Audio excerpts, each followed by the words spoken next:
अमृता स्वागत करते तुमचं सर्वांचं माझ्या नवीन व्हिडिओमध्ये।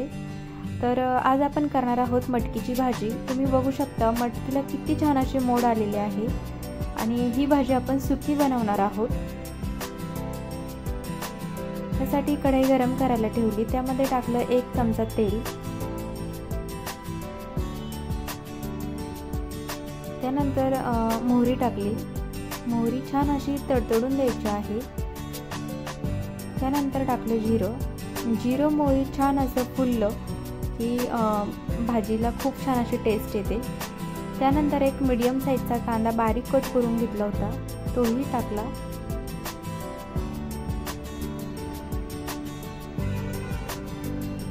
आणि छान असे परतून घ्यायचे आहे।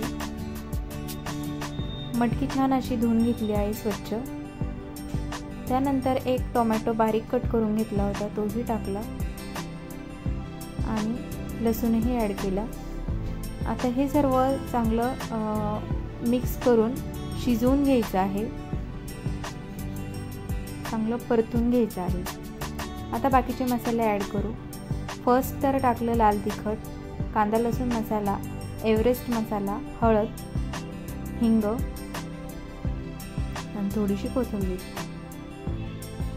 आता मटकी ही टाकून घेते।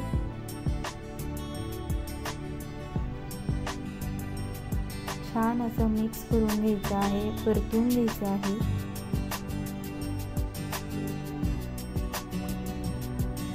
तर मला तर ह्या भाजीसोबत आपली पिवळी शेव भेटती ती आणि लिंबू खूप आवडतं।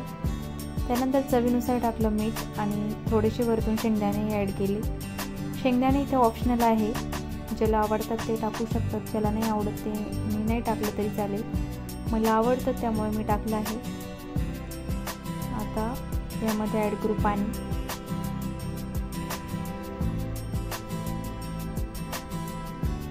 आता झाकण ठेवून याला आपण शिजवून घेऊ।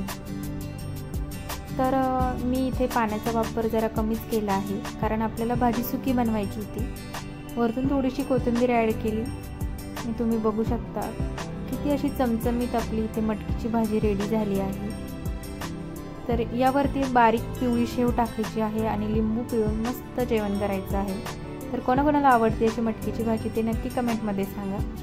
तुम्हाला हा व्हिडिओ आवडला असेल तर प्लीज लाईक करा आणि जर चॅनलवर नवीन असाल तर प्लीज लाईक शेअर सबस्क्राईब। चला तर भेटूया नेक्स्ट व्हिडिओमध्ये, तोपर्यंत सर्वांना बाय बाय।